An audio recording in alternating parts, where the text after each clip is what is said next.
Hi guys, welcome to the new Alex T. Jones Racing Podcast. I'm going to talk about a few things today. Sorry it's been a bit of a while since the last one.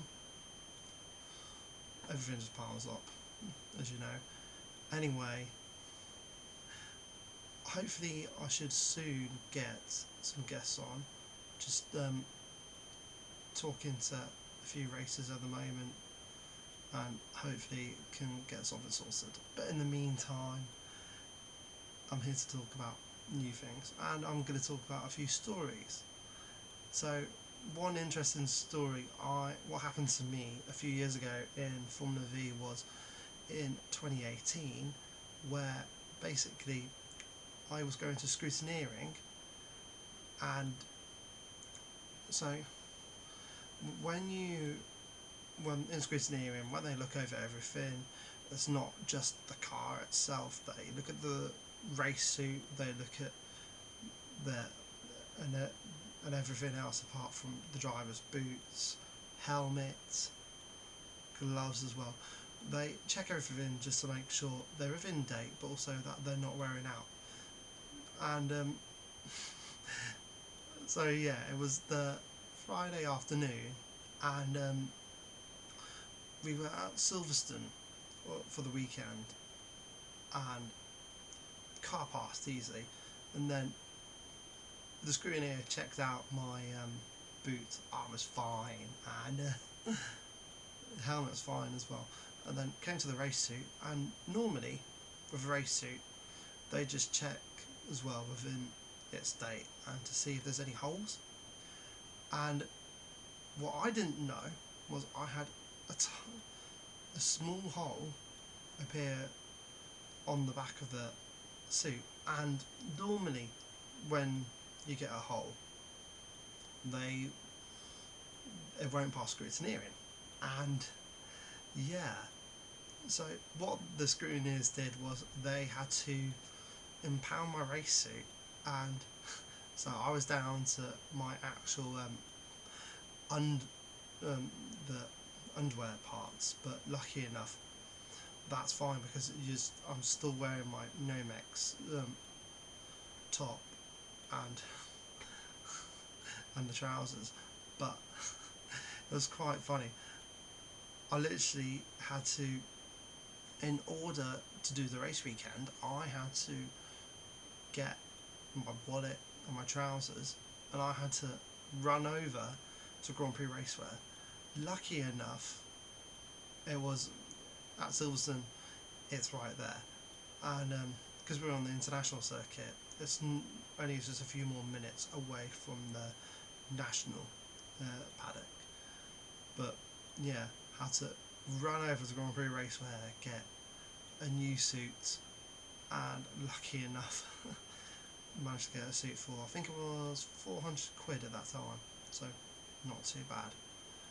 But yeah, one of the most eventful things to happen for a scrutineering point of view, and so there's that's one of the craziest things which has happened. And within Formula V itself, there was never any real scrutineers which would pick up on things, but within scrutineering as well, I remember I had one round at Anglesey years ago. I think it might have been 2017 or 2016, and we took the car to scrutineering, and the scrutineer failed it a number of times because he wanted to pick up on several things. He was like, your battery's not saying which is the positive, which is the negative, so had to sort that out, and then it failed on something else. I can't remember what it was, but it was just the going back and forward to sort it out. Yeah, so scrutineers, they will pick up on anything, and since then I've been lucky, not being held up, lucky enough for something to be posed to them as a danger or anything. The only real thing this year was at the Silverstone International Circuit. No, not the International, sorry, the full circuit.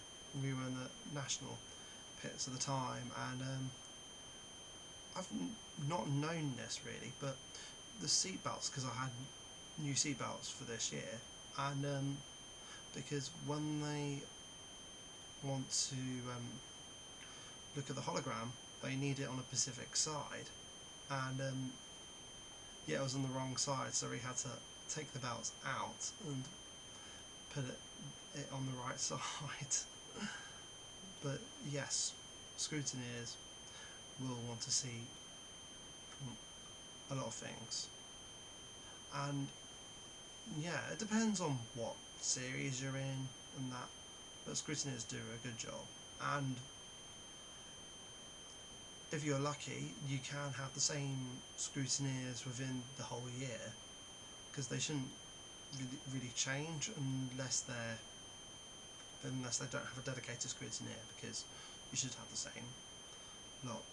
I've been lucky, however. In V, I always had the same one, which was Bob Blackmore, and he was very good, and he never saw anything dangerous or anything which was going to be like stopping you from going out onto the track, because most of the time within V it was very good prepared ones. But as I said, the Anglesey one was a little bit going backwards and forwards. But yeah, they definitely do a hard job, scrutineers. Even if at times you're just waiting, and because some of the queues to get in, if you're lucky, because one thing I found out, particularly from the 750 point of view to the BRCC, is the scrutineering opens at different times. So with the 750, it would be open for like a few hours, where it would just be open from 4 till about 6, so just at the end of the test day. And on with the BRCC, however, they pretty much open from 1:00/2, and it will keep going to 6. And if you're lucky, if you're doing the test day, it's happened with me with the Mazda, where you can literally be done at lunch. You can be done after the second session, and between lunch and your next session, dependable on what times they are, you can go literally as soon as it opens. And there's been no queue the amount of times I've gone like that, so it's been very helpful, definitely. But yeah, on the majority of times it's very good. Another story, which is one of the funnier ones, was when I had a teammate called Paul Taylor, and we used to have a bit of a laugh with each other, and I remember taking a photo of him when he was completely wiped out. Well, he was tired, and I just remember taking a few photos and putting them on social media, and he found it funny. But yeah, there's a few other stories I can say. There's some which I could say, but I'd be a bit in danger from Motorsport UK if I said them. But yeah, I'm not saying that I'd write a book or anything, but they would come out at certain points, because I don't want to get anything bad from any other people. But I know I mostly talk about motorsport on this podcast, and recently, I know I don't really want to talk about football, but I have to admit, going back to Anfield over the weekend against Fulham was such a good experience again, to see that atmosphere. And if you know any Liverpool fans within Motorsport, they'll know it's so hard to get a ticket for there, and it was just so good to go back because at the what was it? It was Donington, because I've known Paul O'Neill for a few years, and it was good to see him at Donington, and I posted on my Instagram about it, and I remember talking to him at Donington, and I told him about getting a ticket, and he was like, "What up, mate? That's mega." But yeah, talking to football with a lot of motorsport people, most of the time they're not really into other sports particularly, because you'll see that motorsport is definitely aimed for a person, anyone who can take a lot. Whereas for footballers, unfortunately, they do go down a lot.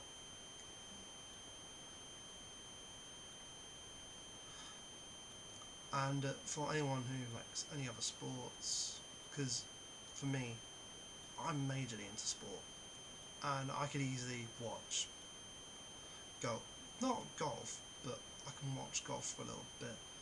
I need to go back and play golf, but I do like a large majority, including tennis as well. It would just be nice to have a chat with some people on race weekends talking about other sports, because you'll see that not many are into other sports, and it's great. And the one thing I definitely say on race weekends is that there's some things which people don't tell you about.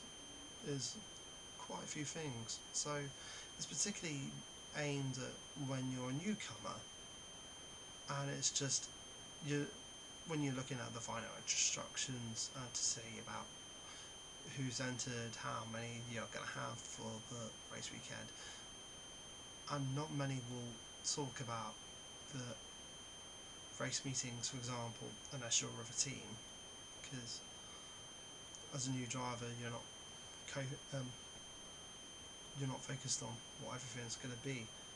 Because one thing I would have loved to be told about is how to prepare for your first race weekend, because in all honesty, as a new driver, you're not really prepared for it, and so it's just amongst the lines of how to get into the right headspace, really. And you're just trying to talk about going to the assembly area and talking and then getting onto the grid. A lot of drivers I know, particularly in the Mazda, they they're happy to talk to other drivers, particularly uh, in the assembly area. Whereas for the likes of me, a lot of people know that I don't like getting out of the car. When I was racing in V's, because you're literally going from the paddock to the assembly area, and within that moment, because when you're in a single seater, you don't get out.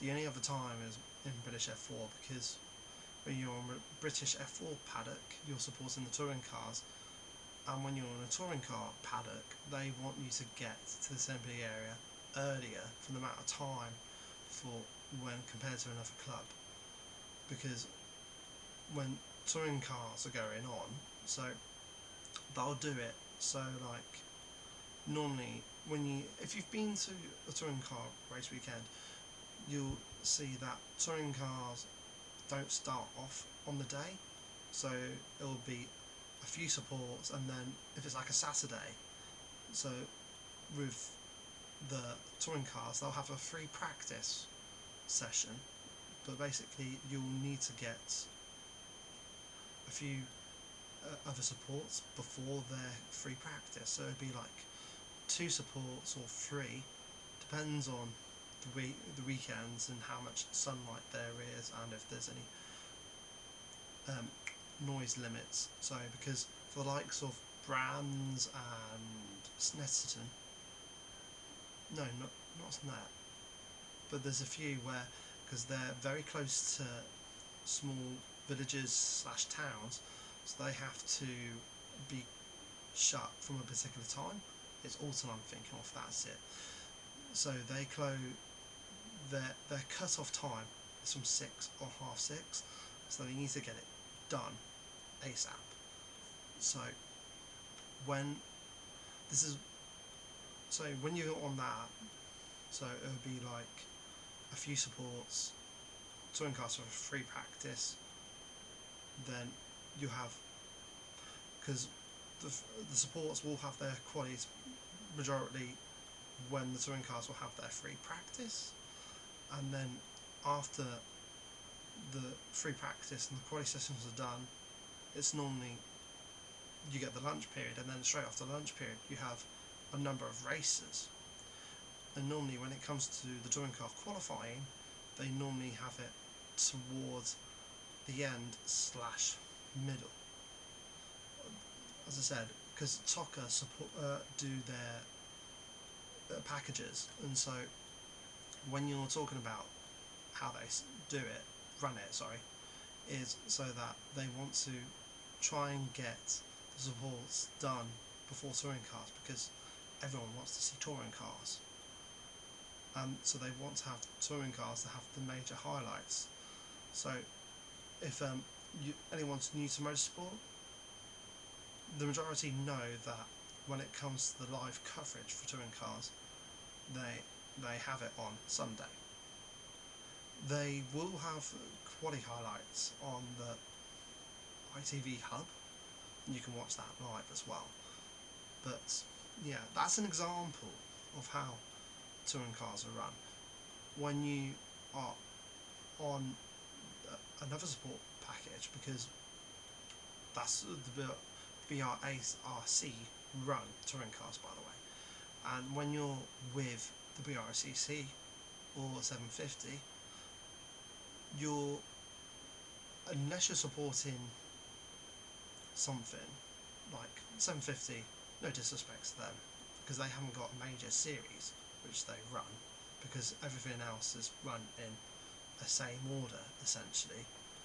But when you're talking about BRCC, you can support British GT, or even the what was I thinking of, TCRs, that's it, which I was able to get on the support of for this year for a few rounds, which was really good, because I do want to support another big package, because it gets you more exposure, not just from the point of view for your racing, but for potential sponsors.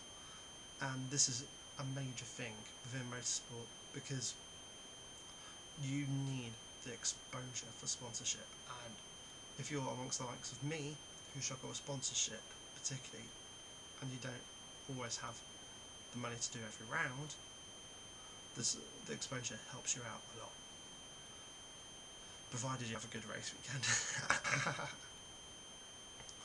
But so yeah, with the BOCC, it's really good, because the majority of time when we've supported the TCR, they've done it so, although they see it as the biggest for that one, for the supports, they'll almost do it like touring cars, where you'll have a few supports, then the TCR practice as well, because they get a practice session as well, and then but their quali will be in the afternoon, exactly the same as touring cars. And when it gets to that point, they won't necessarily put many before the TCRs as well, so they'll just have like maybe one or two, and then their quali in the afternoon, and then a few more races after.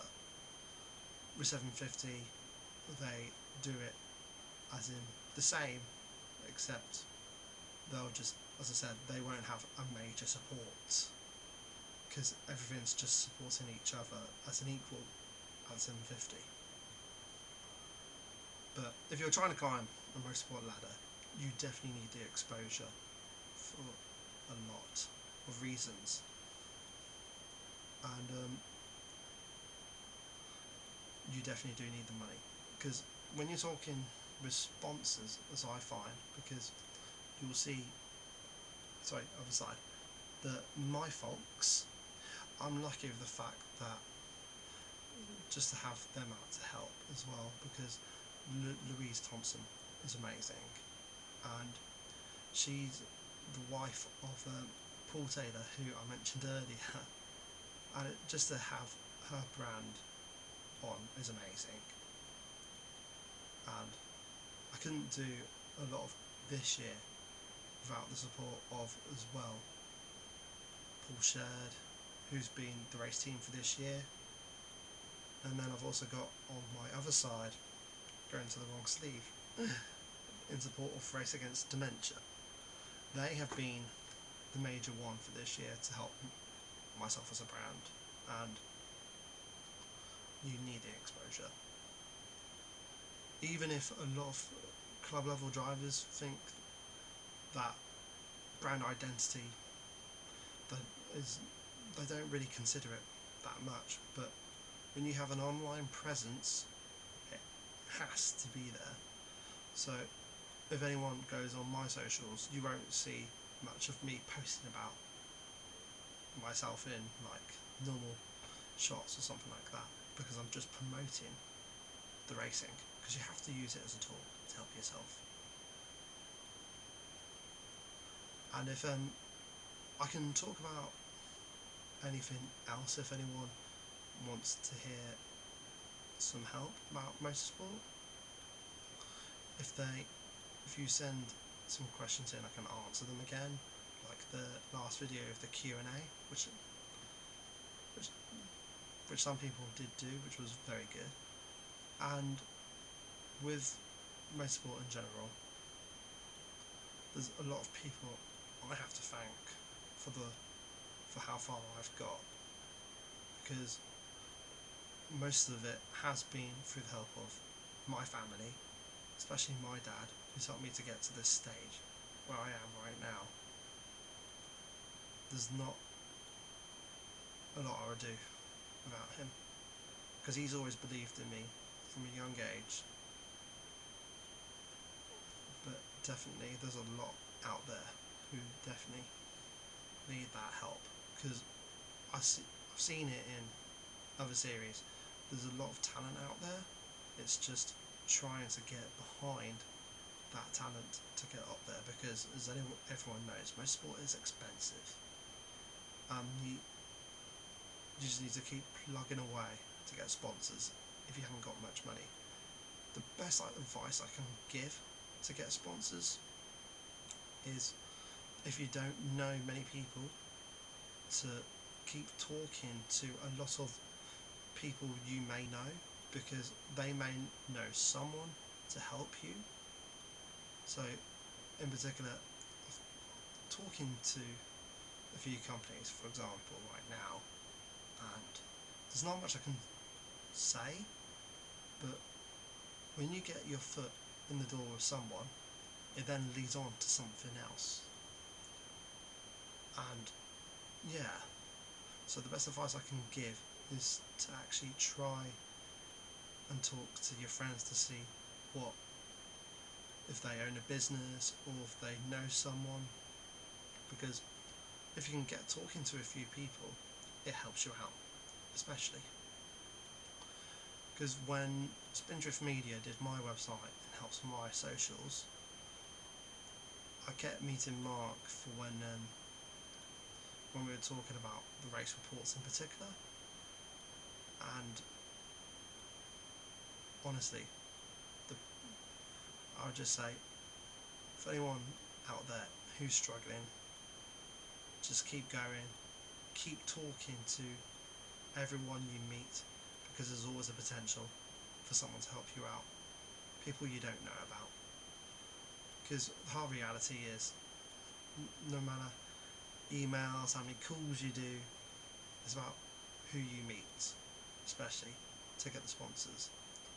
It's the best advice I can give for anyone who's young out there right now, who's a carter trying to get into motorsport, or anyone in motorsport who's struggling to get the budget. As Paul O'Neill says, with a lot of drivers, because he knows a lot of people, particularly in motorsport, who may not have the biggest budgets, but they do everything to get themselves out on the grid. So all I'd say is just keep networking and trying to help, trying to talk to other people, and eventually something will happen. So for everyone, thank you for listening to this one. I hope you enjoyed it. See you again, guys.